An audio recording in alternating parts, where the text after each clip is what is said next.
Hello and welcome to the show. Today I'm going to try something a little bit different as I'm going to talk through and kind of explain some things that went on during the recent Survive the Hunt. Many people had questions and theories, etc. So I thought I'd go through and sort of discuss the various goings-on that that took place. So let's start off with the big one. How on earth did the hunters find me so quickly? Simple truth, they didn't. They had no idea. They had absolutely no idea. I was driving the grey ballista. They just got very lucky. Now, with these, I get a 2-minute head start, which is, I mean, 2 minutes is a pretty decent head start. You can get to pretty much any point within the city you like within that. That was the reason why I gave it that much of a head start. The problem was, I did mess around quite a lot in this one. We're trying to find, well, I realised by the time I got into the city where I wanted to be, it was pretty much exactly 2 minutes in. And that doesn't give me much time. I didn't see the building I thought I was going to, and I was faffing around too much. So I had to go, I had to get rid of the big bright orange truck. We got mugged. That was unintentional. That was set on me a long time before we started. It just so happened that was the first time I was out of a vehicle. And I tried to nick a car. We ran over someone. I had to go get another car. Basically, messed around for a long time. By the time I got the ballista and got out of the car park, everybody was spread out. So all the hunters that were looking for me, they were all over the city. And that's a little bit kind of dangerous. That's a little bit dangerous for me. So we were busy just sort of cruising, minding our own business around a particular area. Now, again, I don't know, but I'm pretty sure the way the hunters end up tending to work is they all take different parts of the city. Now, I'm going slowly. As I said during the video, I'm travelling slowly here, abiding by traffic laws, which means me trying to get out of an area of the city is slow progress. So, yeah, I'll probably see the same car circulating around a few times around here, and it just so happened as I was trying to leave the area, as I was down by Vespucci Beach, a couple of, in fact, 3 of them were around in this area. The Brown Washington, I had no idea. I didn't realise until afterwards that Brown Washington was a player car as well. So as we came up towards this junction, I was actually on my own, minding my own business. There is a police car drives past the other way, which I was starting to be a little bit suspicious about. I'd seen that. I think I'd seen that a couple of times around here. So I knew that there were certainly player cars around this particular area. The Washington, that, well, pulls up alongside that I didn't really have much, I didn't know much about, and then we have a ballista behind us. At this point, I've got 2 hunters around me, and there is a police car as well, who have absolutely no idea that I am driving this particular vehicle. If they did, if they had this group of cars around me and they knew I was here, I think I'd probably be dead, because they pull the Washington, you quickly pull the Washington across in front of me, the ballista I can't reverse, I'd be killed. Basically, if they actually knew I was there, when you've got that cars in those positions and I've not bolted yet, it would have been game over very, very quickly. But they didn't realise. However, I didn't know they didn't realise. I see the police car go buggering off, what, against, you know, just messing around. I see the police car come back and is messing around with the ballista. And I see this as an opportunity. I figured the ballista, I figured the ballista had clocked us and was trying to get the police car to work together with it to block me in, or bring more cars back to the area. And the biggest danger with this is when I've got 2 cars behind me, that's okay, I can outrun, well, I say I can outrun those, I stand a chance is the important thing. As a white ballista, as a hunter as well, go past the other way, I stand a chance of outrunning 2 cars if they're behind me. If they start bringing more and more people in, I'm going to get boxed in. They're going to pin my car in, because that's the danger, is if I get boxed in, they can get out of their cars and shoot me. If I'm able to flee, then, you know, it's more of a chance for me. Yeah, I say I bolted quickly in this one. It was the better option. Oh, I say it was the better option.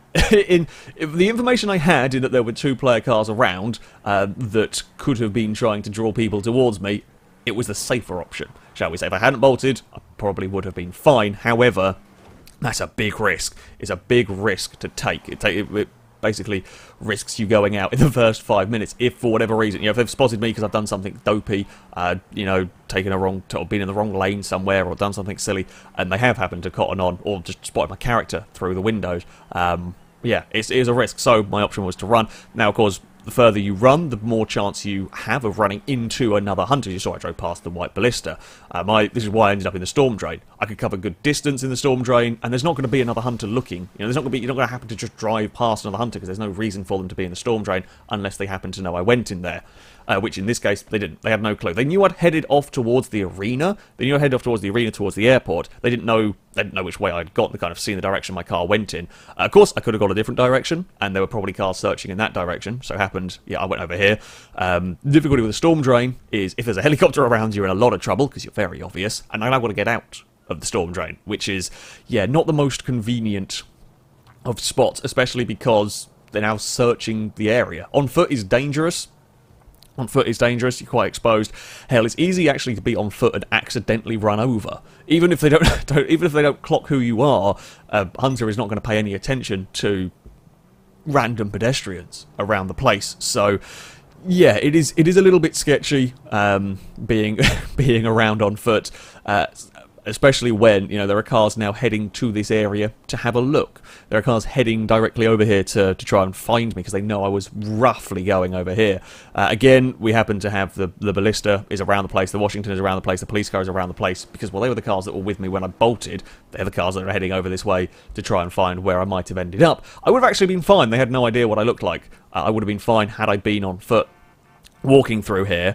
In the end, I see one too many police cars and decide to get the gun out. And that is actually what gave me away. I was okay up until there. The police car out the corner of their eye saw a pedestrian with an AK and got a little suspicious and had to go turn around. The thing is, when I'm on foot, I'm actually quite dangerous to them. Because when I'm on foot and they're in their cars, they can't shoot me. No one can shoot from inside a car. I can shoot at them. I thought I got away with it initially. It ended up not. But, yeah, on foot, I'm quite dangerous. So they've got to be really careful in how they kind of try to deal with me, because they drive straight at me. I'm just going to be able to shoot them through the windscreen.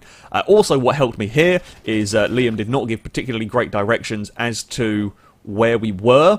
I believe his directions were more of I'm being shot and then was killed. Once the hunter is dead, they're not allowed to talk, they're not allowed to say anything as to where they were and whatnot. So, yeah, I take out Liam and I jump on a bike, and the other hunters kind of knew roughly the area Liam was probably in, but not that well, so they've got to spend time circulating around there. Happens that nobody spots the bike actually leaving the arena, and then I'm roughly free. Now, some people might wonder why on earth am I trying to go so far? I do run the risk of driving into more hunters, as I said before. On a bike, I don't worry about that risk. The bike is so quick and so grippy that if I happen to be running and a hunter sees me and they go in the other direction, I'm going to be so fast, I'm going to be long gone before they can do anything about it. And my safest bet is, well, chances are, somebody said I was roughly around the airport way. They're probably heading that way. If I ditch a bike now, I stand a chance of ending up by somebody. So yeah, it's cover distance. Cover distance, go as far as you bloody can away. To swap vehicles on a bike, you're pretty safe to do this. And again, it worked. We got away. We covered the ground. I think we ran it. I think we ran into. Somebody said afterwards that they did see me on a bike driving around the maze bank. They just couldn't do anything about it because I was so quick and gone so fast that that yeah, they couldn't do anything about it. You might ask why I wouldn't use a bike the whole time. Bikes are very dangerous. A, your character sticks out on a bike, quite obviously, and B, you can fall off it. Like a silly mistake from me could actually kill me in a chase. Whereas a car, you can get away with bumping a wall. In a bike, you might not. You might, but you might not. So there is always that inherent danger. So we got away with the bike, we got up into the hills safely, we got a fugitive, which was looking pretty good. This perhaps one of the most unlucky things I've ever had in Survive the Hunt with the fugitive, because yeah, we got the other side of the map, no one had any clue where I was. It was basically back to square one. However, off screen on the left, there is a player stealing a car. Or was it a stolen car? A player had the police on them. I think they were nicking a car, the police was on them, and they called Lester to remove the wanted level. Of course, that doesn't instantly remove all the police cars, so the police cars are still spawned in and suddenly have nothing to do. In fact, I think you see the police car turn the lights off briefly. They then see me driving what was a stolen car and ram into the side of me, which is not great. Nothing I can do. Absolutely nothing I can do about that particular one, because as soon as that police car drives into the side of me, I've actually got to get away from the police because I don't want them shooting at me, because they won't play by our rules of Survive the Hunt. And the problem is now I've got to flee. Suddenly the coquette, or the player spots that something shenanigansy is going on, and I'm going to be in a chase. That is very, very unlucky. We would love to be able to turn the police off in these, and we have done various Survive the Hunts in actual game mode, so we can turn off the police. The problem is, and the reason why it doesn't work quite as well, is traffic's not always quite as reliable. Bigger issue is pedestrians don't always spawn, or don't spawn as much as you do in a normal free roam, which means if for whatever reason I'm out of the car, I'm in a lot of trouble. So Yeah, it's better done in free roam, but you have got to be aware that the police can actually cause some quite big issues. So yeah, it was very lucky. I actually almost got away quite early on in this fugitive chase. Sorry, the problem is that the Coquette is so very, very fast. Now, technically, they shouldn't have been in the Coquette. We did say don't use the sports cars. It is easy, though, when we're half an hour in or whatever, to slightly forget. So, yeah, I mean, if it hadn't been in a Coquette, I might have got away. At the end of the day, though, we still got away. It was a little bit of a faffy chase in this, but we did still get away. Another common thing is people asking, why don't I turn the lights off? Why don't I sort of turn the lights off and hide in an alleyway? Now, theoretically, it is possible. It's very comical. Hell, I very nearly got away in a Horizon 4 Survive the Hunt that way. Theoretically, it is possible. The thing is, risk versus reward in this one. Yes, I could. If I could break line of sight, I could dive in an alleyway, yank on the brakes, turn the lights off, and maybe everyone would go flying past. However, there are two catches. One, if I mistime it, I've driven into an alleyway, stopped my car, and now I'm in a very confined space with a lot of people potentially giving chase. That's, again, pretty much a death sentence. I might not be able to get out of that alleyway at all. They can ram the cars in there and I won't be able to move. Maybe I'll kill a couple, much like the end the end of this one.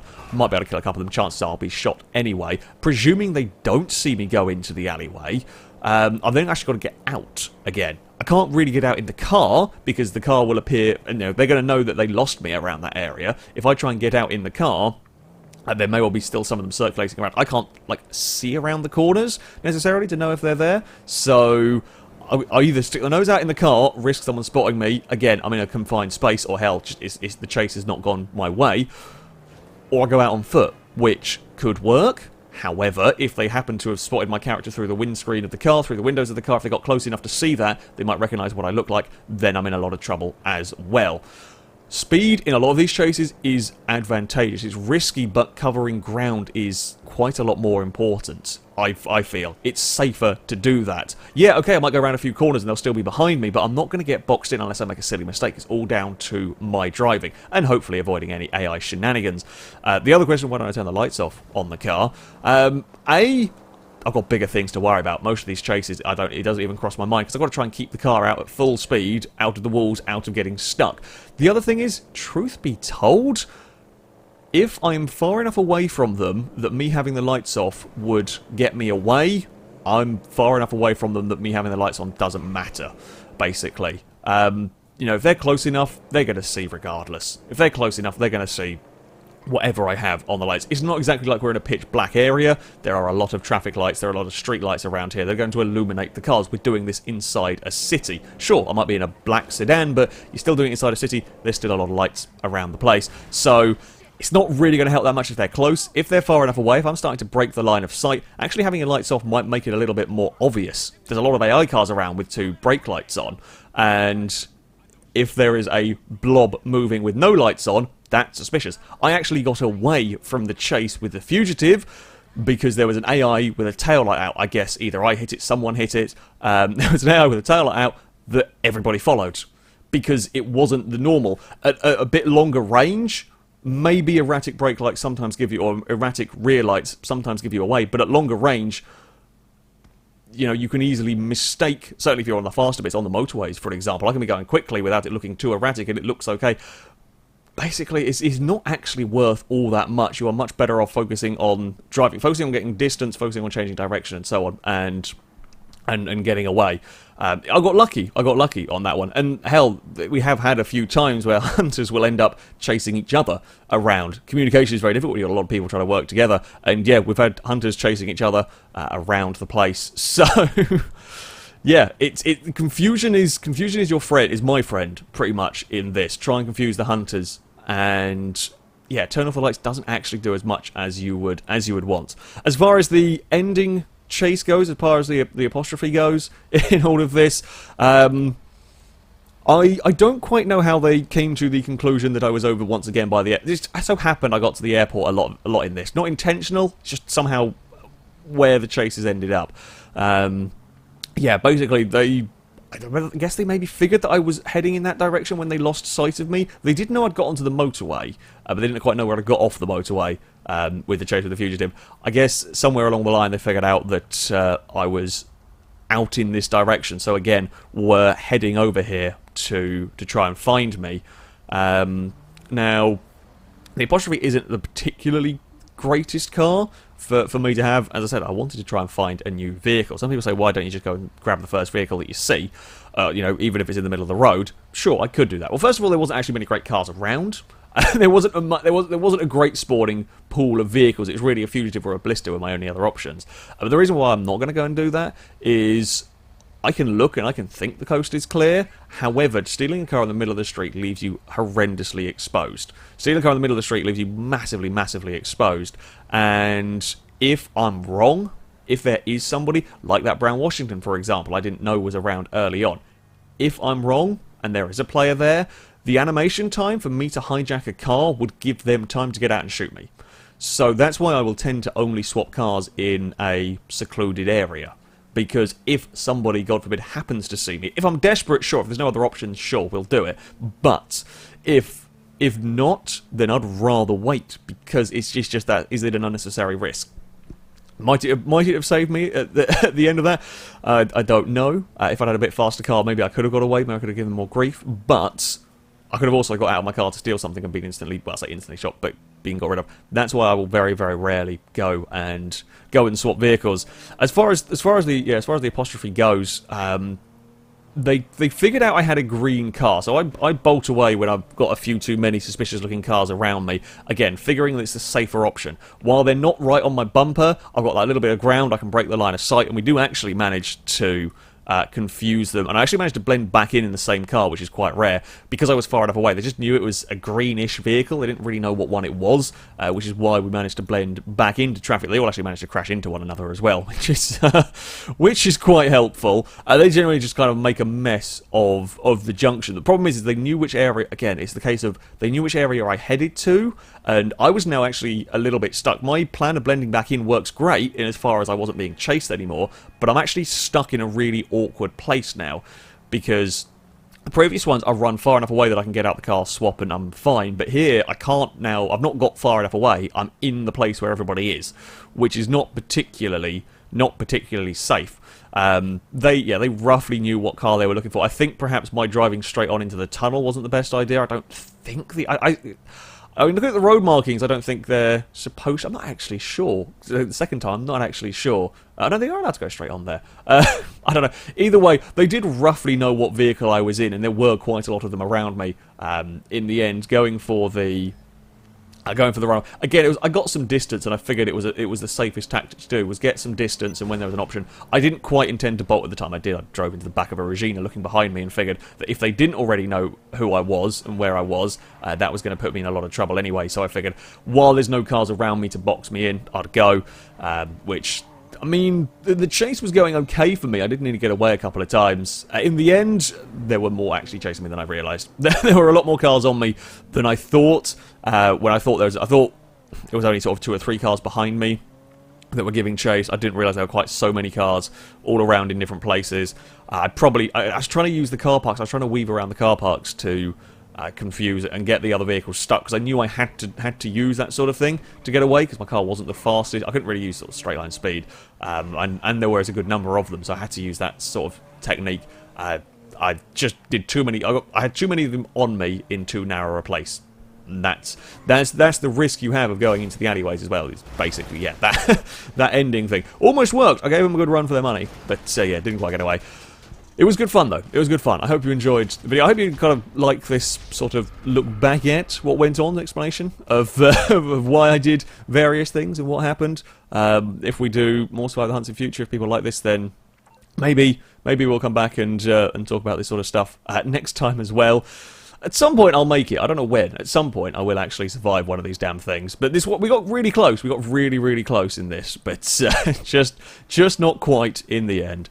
That, though, is going to be it for this video. Thank you all very much for watching. And until next time, goodbye.